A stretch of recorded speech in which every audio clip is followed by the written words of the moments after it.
Support for TC Jufolk comes from The Ordway, presenting Fiddler on the Roof. This beloved theatrical masterpiece introduces a new generation to the powerful, heartwarming story of fathers and daughters and husbands and wives. Running from November 30th through December 12th in downtown St. Paul, tickets are available at ordway.org, and when you use our exclusive discount code TCJ at checkout between now and November 30th, you'll get 15% off your order, up to 4 tickets per account. That discount is available on tickets the first week of the run, November 30th through December 3rd and December 5th in the evening. And TC Jufolk is supported by Englander Dental and Dr. Manuel Englander. Located at 3801 West 50th Street in Edina, Dr. Englander and his caring professional dental team provide full-service dental care and transform smiles. Englander Dental specializes in everything from routine cleanings and teeth whitening to root canals, implants, and tooth replacement. For more information, go to englanderdental.com.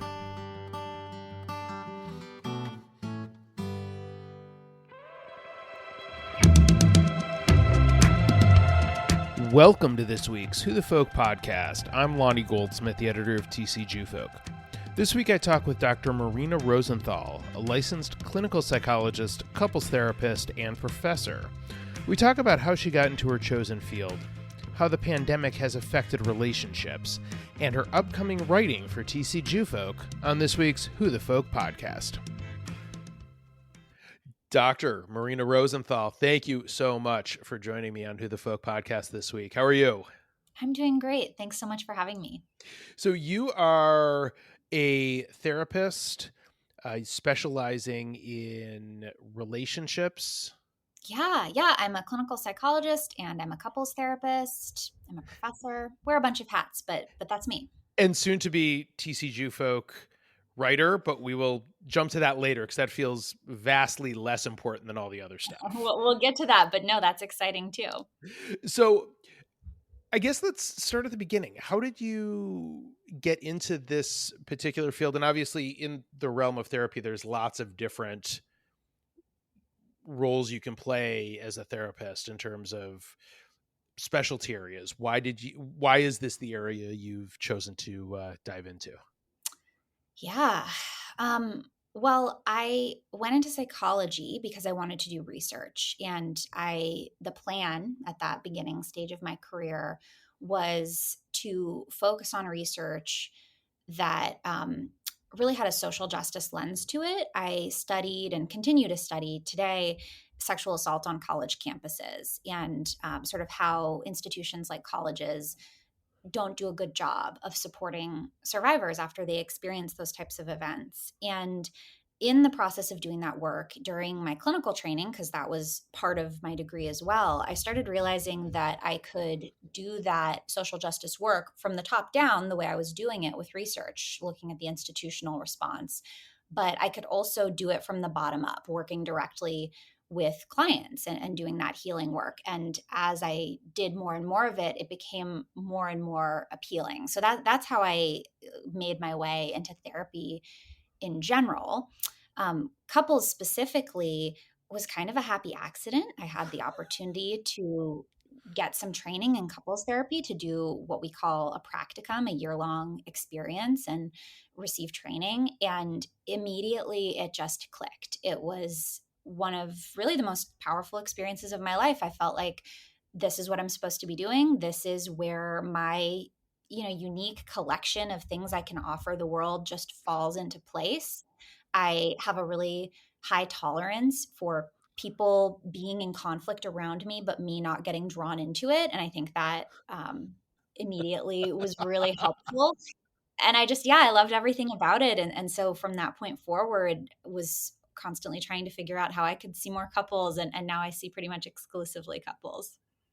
So are you still doing that top-down sort of research work that you had talked about in academia? Okay. Yes, I do that as well. So I'm a core faculty member at the university, at St. Mary's University. I'm a professor in the counseling psychology doctoral program there. And so I work with students on dissertations, and then I do some of my own research on institutional betrayal, institutional oppression, topics like that.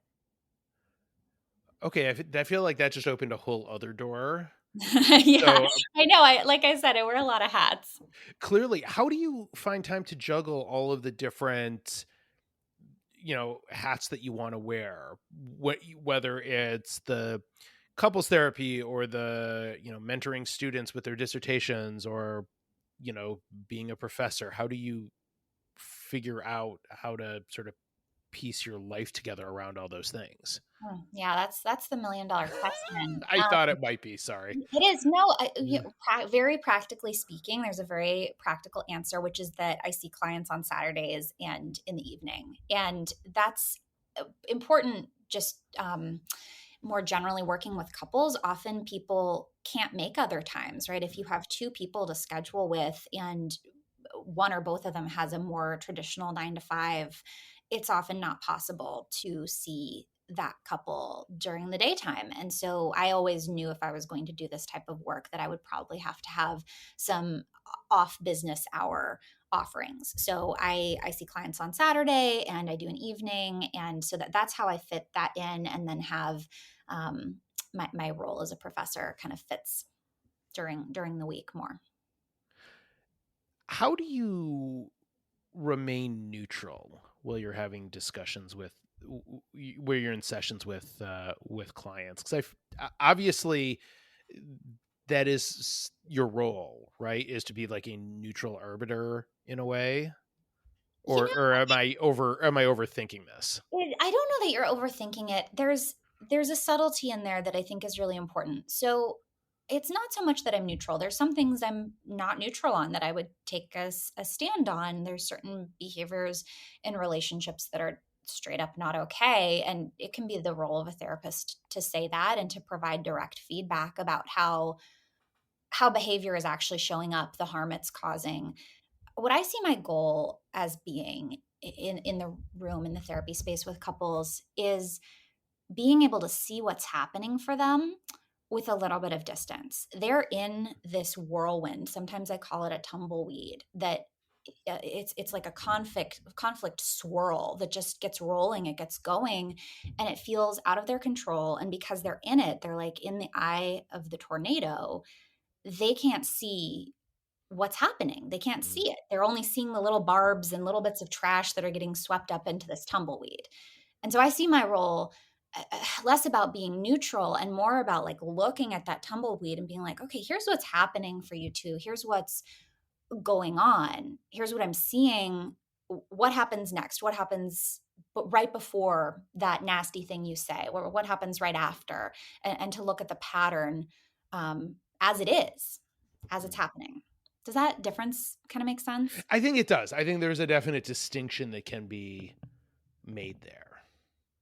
Yeah, I so think, yeah. that's how I see what I do, and so then I don't worry, am I being totally neutral? I worry, am I seeing what's happening? Am I seeing the pattern? And am I capturing all of the important things that are happening both inside and outside for both people? And that's a lot to juggle, how everybody in the room is feeling and acting and expressing all at once. There's a lot that's going on in any given moment.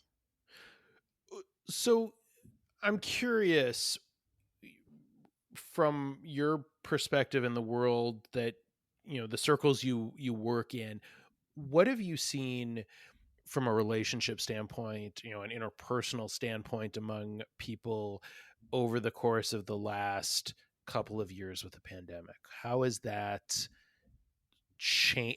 Have you seen like the nature of relationship change, the interpersonal relationships or connections change at all because of what the last 2 years have been like? Yeah. I mean, certainly there's been changes, and what those changes look like varies depending on the couple. I see plenty of couples who are parents of relatively young children, and for those, there's often just such tremendous stress, particularly at the beginning of the pandemic when many people were foregoing childcare in order to stay safe. The immense pressure of working, doing childcare and then trying to maintain a relationship, it was intense. It was just a lot. And so for some people that um that's the breaking point and puts pressure on them maintaining the things that they want to connect around. Their relationship outside of workers and parents kind of falls through the cracks. So that's one version.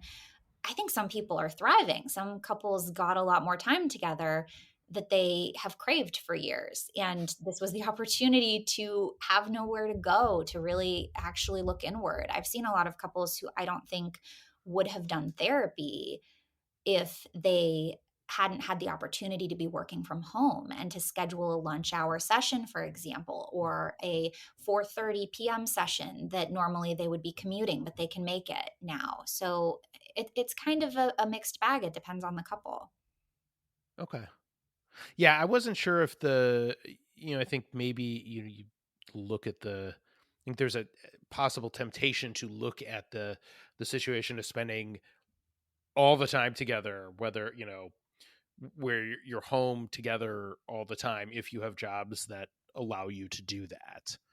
And I think there's you know, the glass half empty look of that maybe isn't such a good thing to be together all the time, where you have childcare or school and two working parents, and you know it becomes it can become overwhelming for some. It can. And I guess this is part of my broader way of thinking about relationships is the answer is always, what does it look like for these two particular people? Because sure, there's a pattern. It's very stressful to have to serve all of those roles. I feel that. I am a working parent, and it's tough, right? The pandemic put pressure on all of us in different ways. But I'm always asking, how is this working for this particular couple? What's actually happening for them as an individual unit, as opposed to what is it looking like for everybody? Because people's relationships are so specific, and often generalities just kind of miss the mark. Yeah. One of the things that you are going to be writing about, but we sort of talked about before we started recording, is interfaith relationships, and interfaith marriages. You mentioned you yourself are in one. Yes. How, I guess, how do you approach some of the questions or challenges that people may have or may come to you with, based on your own experience in that area? Yeah, well, I think my personal experience gives it um, color and texture for me. And then my experience as a therapist kind of gives me a framework. So, in one way, this is a very particular, challenging difference to have, to be different in religion. And in some ways, I think of this even within folks who both identify as Jewish, that one person might be more observant than the other, and that can be a tension point as well. Any difference can become a tough tension point for a couple. And so I start there of just being able to name, like, this is a way that we're different, and different isn't bad, but it requires navigation, negotiation, management. It's something that creates um, need for conversation. We can't just keep going and never talk about it again because we're not on the same page. And so that's probably where I start, is just by framing this as a difference that's both like other differences couples face, and also unique in some ways. So obviously, at least with your marriage, you knew what you were getting into ahead of time. How would you,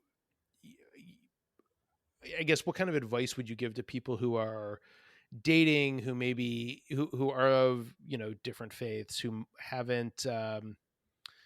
maybe haven't had the conversation about what the relationship maybe looks like, down the road, once you're married, once you have kids, Yeah. but somebody who steadfastly does not want to convert? Yes. Well, so first of all, I think that implies that they've had that conversation, at least that their Mm, partner doesn't want to convert. okay. And so that's a good conversation to be having. One of the things that's so hard about this is there's this pressure before getting married, before committing to someone, to figure all of this out, to be like, how are we going to do faith together as a couple? And you can certainly have those conversations, and you should. It's really helpful to talk it out. But people are so dynamic. People often feel differently after they have children. That can really change. I think it's really normal to change the amount you want to practice or observe after children. That's something that shifts, and you can't promise ahead of time, hey, this is what I'm in for. This is what Judaism is going to look like for me. This is how I want it to be in our marriage, because you maybe don't know that for sure for yourself. We're evolving. And so I encourage those conversations to be less about coming to some kind of final permanent decision and more about learning where the other person is at right now. Why are they where they're at? What are they feeling about faith? What do you need to know about their experience? And it's always interesting to me just because it's like, to me, faith, like so many other things, and religion, it's a spectrum. Some days you know some periods of time you may be in a more observant or religious or less observant or less religious place than you are, from any other given point. So there's a range to it, and you got to figure out how to navigate that. Exactly. And so that's why I think we can't promise our partners, like, here's the thing, I'm going to want to go to services, on these holidays and no others, or I'm never going to want to go to services, or whatever it is. There's no way to say that for sure, because how you feel might change. And I think people sometimes get into stuck places down the line when they portrayed themselves as static at the beginning of the relationship. Here's the truth about me and Judaism. And then 5 years down the line, something shifts that. And then it's like, well, you told me that you weren't going to want to do X. And now you've gone back on your word. It feels like a breach of trust. And so I like to think of those conversations as much less about making some kind of permanent decision and more about learning about each other and maybe making some trial period decisions and seeing how they go. And that makes sense. That's, I think, an important distinct. It's important to not make it an all or nothing proposition from the beginning. Yeah, I mean, you can try that. Well, I mean, I suppose that would be a choice. And I'm not sure how that will work. And of course, that doesn't mean that you might not have really clear needs and wants, and that might influence your partner choice very understandably. If you're on the dating side of things, if you know at this moment in time, I only want to be with somebody who's also Jewish or who's X amount of observant, that those are reasonable things to want, but you're the one who's responsible for pursuing them. We can't force our partners to fit into that shape. Right. No, absolutely. One of the other areas that I find really interesting in your, I guess, portfolio would be one way to put it, is your Instagram feed. Social media often is a force of evil. Yours is not. You have this sort of very almost uplifting advice column esque Instagram feed. Thank you. I'm so glad it's not a force for evil. It's not at all. How, I guess this is just, it's, I mean, feels very, like there's a brand to it. It's, the colors are all sort of similar. Like everything sort of looks like, from one post to the next, like it all sort of goes together. How did you sort of cultivate this as an avenue for getting messages out there to the world? In a lot of ways, it's just a way for potential clients and people who might be interfacing with me professionally to get a different flavor of me. So I have a website, I have a blog that has a certain tone, and Instagram is little bite-sized bits of content, thought-provoking ideas. And I liked that. We don't all have time to read a self-help book, or like, heck, to go to therapy. We don't all have the space in our lives to take a really deep dive into our relationships, but people are getting little tastes of what some of that work could look like on Instagram. And I like the idea of offering a little taste, and I really try to root it in really solid theory and evidence that comes from the literature on couples and relationships. So I want to make sure that I'm providing solid food for thought for folks, but that's what I think of it as, like a little appetizer. How might this feel to try this on, to apply it to my relationship? Could this be useful for me? And then if someone wants to go deeper, they can do that. Are there a lot of other therapists out there that do this sort of, that sort of try to reach out in a certain way, or there are, any inspirations for you, or was this just something that just another avenue that you've chosen to cultivate? Yeah, there's certainly other therapists on Instagram. I would say right now there's other everythings on Instagram. Um, that's that's fair. That's Pick your fair. field, and there's a whole niche of folks posting in that field. And yeah, I can't say that I had a particular account or person in mind, but I liked the idea of taking some of the things that can be summarized from couples therapy, from these different lines of research that I draw from, and making it more accessible, because Instagram is accessible, right? It's free. People can watch a short video or read a quick post, and it's just readily available to them right now. There's no barrier to entry. So that's part of my inspiration, is that I can only see so many clients. Hmm. I only have so much space in my schedule, but I could reach more people on Instagram. Well, it's excellent. We will have a link to the account and the aforementioned blog and website. We'll have all that in the show notes, and people can check that out. Yes, and I'm Dr. Marina Rosenthal, just PR, and my name. So if you want to look that up, that's where that is. Excellent. We will link to it. So away from the professional stuff for a sec, I know originally you're from the West Coast. What was it that brought you to Minnesota? I moved here with my husband for a fellowship after I completed my doctorate.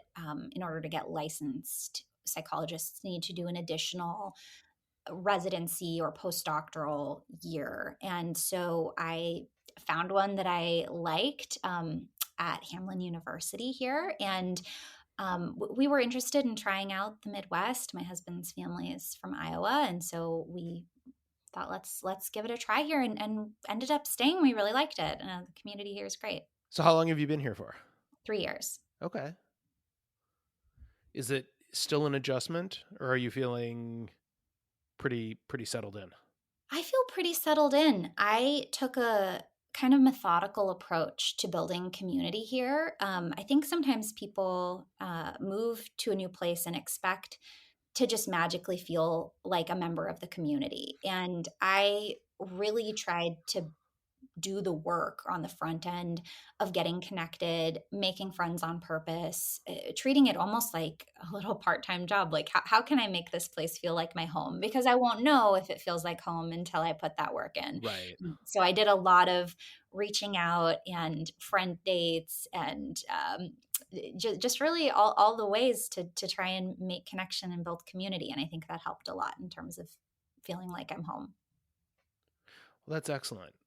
I don't, I wouldn't even know where to start. So I think those are actually good pieces of advice for people who are hearing this, or just coming to town, or who are looking to find a group if you're sort of newly in town. Yes, I think being noticing where there's embarrassment or hesitance, anxiety about reaching out directly to people, Mhm. and then confronting that can be really important if you're trying to make connection, because uh, people don't know that you're interested in building a connection with them if you're not clear about it. And so that's something that I certainly sometimes work with clients on, who want more community in their lives, is being intentional and being upfront, like, hey, I'm looking for friends, would you want to go to coffee? Obviously this was all pre-pandemic, but I've, Right. I've made some friends during the pandemic, with starting with Zoom dates and building to walks and things like that. So I think being really clear and upfront, and being the one who reaches out, who asks the other person on a friend date, is a good skill to build. It's got to be hard to put yourself out there like that. Yeah, I think I overcame that anxiety, and now it's not hard for me, but I get that it is, and Sure. I think that that's something a lot of people struggle with, is wanting others to read our minds. Like, oh, we had this really good conversation at the end of a yoga class. Why didn't they keep walking with me to my car and say like, hey, this was fun, let's hang out sometime, how do they know that's something that you would like, right? Right. They may be thinking just the same thing that you are. Well, that is very cool. It's I know that people may have the fear of rejection that they need to get probably get past that Yes, to yes. put yourself out there in that way. But Not everyone is going to be for you, and you're not going to be for everybody. I recommend that approach for dating as well. That being really direct and asking the people out that you want to ask out, obviously in a respectful way, and going for what you want will get you better results. You'll end up with the people you actually are interested in, as opposed to waiting for other people to decide they're interested in you. And I know I teased it earlier, but you will be doing some writing for TCG Folk, a couple pieces that you've sent over that we're going to be running over the next couple of months, a hopefully monthly column on not just, I feel like I'm painting it with a little too broad a brush to call it an advice column, because I don't necessarily, I mean, it's certainly not in the traditional sort of Dear Abby sense. It's not, although we could do that. Listen, That's if people want if you have questions for Marina that you would like her to answer, you can email me at editor@tcgfolk.com and I will pass them on. Yeah, I'm But ready for that, but that's not what we originally imagined. that is not what we originally imagined. That really just sort of came into my head as I was sort of introducing it. And it's not going to be solely interfaith either, even though that is obvious. Like we talked about, that is an area. When you put these first couple pieces together, what were you thinking, or what was the thought process when you sort of cobbled these ideas together into an article? I think I was thinking about how the general principles of couples therapy that are my bread and butter and sort of the air that I breathe all the time, they map on really well to some of the tensions that the TCG folk community may be experiencing, to tensions like, how do we balance our different levels of observance, or how do we decide if we're in an interfaith relationship where one partner isn't Jewish and grew up celebrating Christmas? How do we figure out, what do we do about Christmas, and how do we handle it? How do we deal with what feels like irreconcilable differences? Like, I am never going to be on the same page as you about this. Now what? And some of those are very granular to our community, to the Jewish community, but some of those are like just couples problems. And so I thought it would be kind of cool to apply that lens to the problems that our community members might be facing. Well, I think it's going to be great for people to read, and I think it's going to be helpful advice for a lot of people. So I am looking forward to starting to run those. Check out TCG Folk starting soon. We will start running these, and I'm excited for it. Marina, last couple of questions, and as you've been catching up, listening to the podcast for a little bit now, trying to get you've done your homework, so I'm ready for these questions. You're ready for these. Yes. What's your favorite Jewish holiday? My favorite Jewish holiday is Passover. I love a ritualized dinner party. So that part just really speaks to me. I grew up in a house that did a lot of entertaining, and so having that brought together with the rituals is beautiful and a lot of fun. And then I really love the opportunity to think about our history of oppression, and then also modern day oppression beyond the Jewish community. It has such a powerful meaning to me, and often is kind of a recentering moment in my year of thinking about how I am participating in oppression or acting against it, hopefully. And Passover, I'm guessing, very much sort of feeds into the social justice-y side of you and the work that you've done. It does. And what is your favorite Jewish food? So that's a moving target, but for today, I'm going to say challah because it's probably the one I'm making most often. And even specifically within the challah segment, we have become addicted to pretzel challah. And so that is that is a thing in my household now, that my family members, including like my non-Jewish in-laws, will no longer accept non-pretzel challah. Like it must be pretzeled. It's created a revolution. So that is my Jewish food with a twist, because that's certainly not the traditional presentation. Well, and that's funny because pretzel and twist, and see, you made a pun there. I'm You funny. didn't even mean to. Do you have a recipe for the pretzel challah that do you make your own? Do you buy pretzel challah?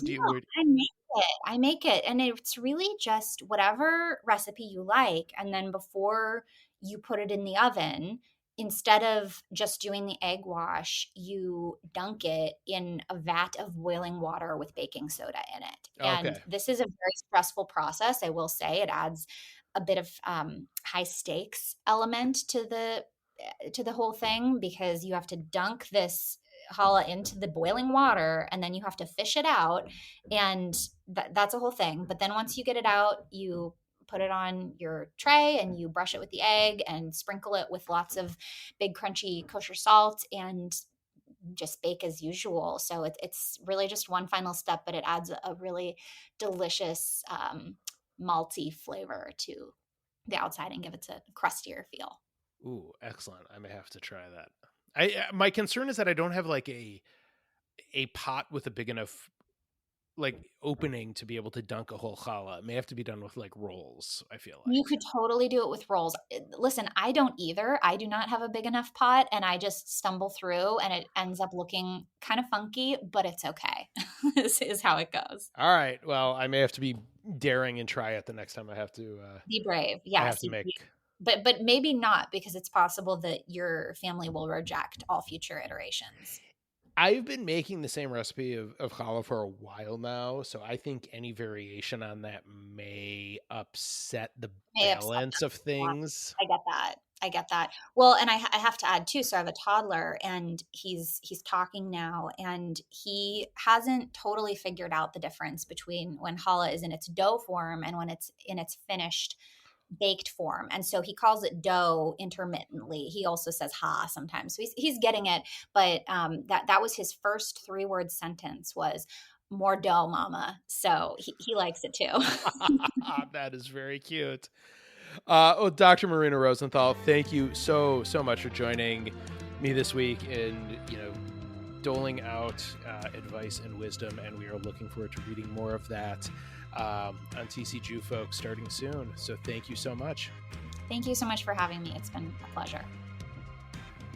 The Who the Folk podcast is part of the Jew Folk Podcast Network, a product of Jew Folk Inc. Please subscribe, rate, and review the show wherever you get your podcasts. If you have suggestions for other podcast guests, please email them to me at editor@tcjewfolk.com. For our other shows, check out tcjewfolk.com/podcast.